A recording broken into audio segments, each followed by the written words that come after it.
Welcome to Mind Cafe. This episode's topic is Discovering Happiness. About 2,400 years ago, Socrates said, "The secret of happiness, you see, is not found in seeking more, but in developing the capacity to enjoy less." Around 2,300 years later, William James wrote in his book, "If we were to ask the question, what is human life's chief concern? One of the answers we should receive would be, it is happiness.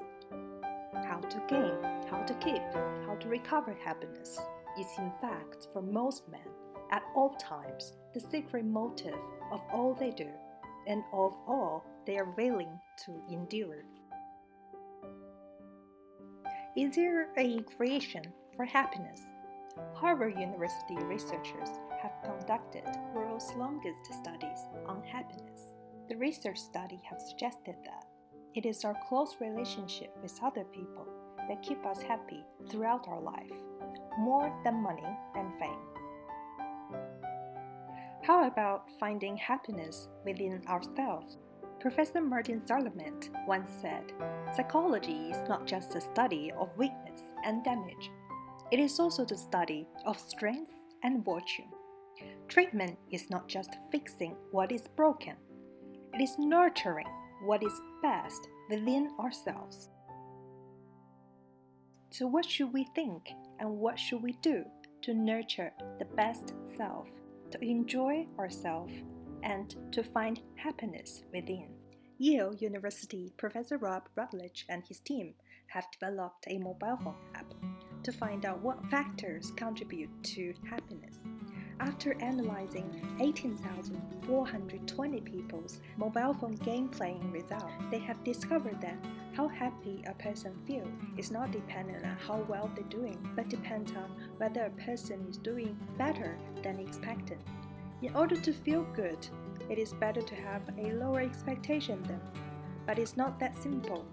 If we are always having low expectation, then we possibly will make poor choices. Perhaps the best thing to do is to set realistic expectation. That way, we could feel happier. The second lesson they learned from this research is that it's better to treat happiness as a tool instead of a goal. Our happiness level can be triggered by certain events that happen to our life. The happy feeling won't last very long. This is called hedonic treadmill. A change in our happiness level simply is an indicator of what we truly care about and value. If happiness level drops, it could be simply a sign that we need to make some changes in our life. For example, to try out something new, perhaps to pick up a new hobby. In positive psychology, there is a concept named as optimal experience. It was proposed in 1975 by Professor Csikszentmihalyi. At a young age, he started to become interested in investigating what made life worth living. Initially, he studied athletes and artists, such as dancers, musicians, swimmers. He was seeking an answer as to how they could experience flow in everyday life. Flow is a state of optimal experience, the secret to happiness.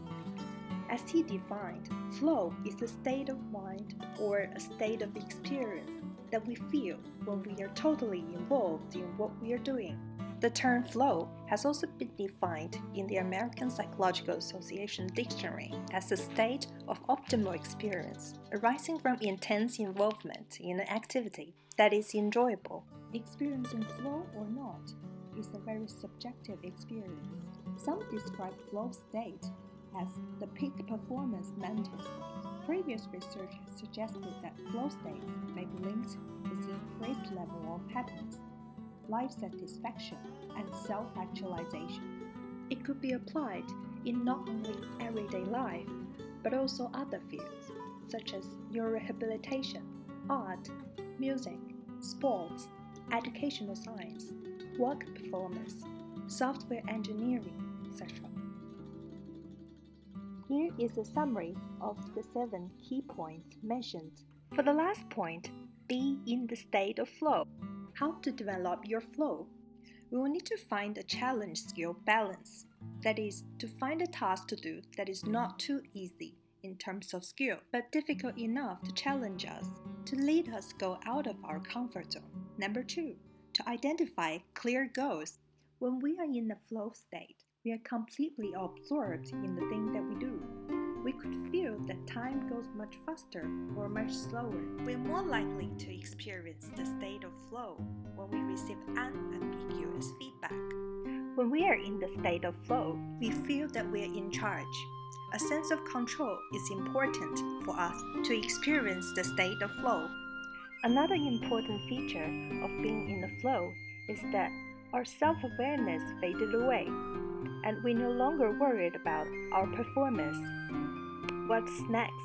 When a person is in a state of flow, he or she is completely immersed in the task and showing intense concentration. The last characteristic of being in the state of flow is someone is having an autotelic experience. The task at hand is intrinsically rewarding.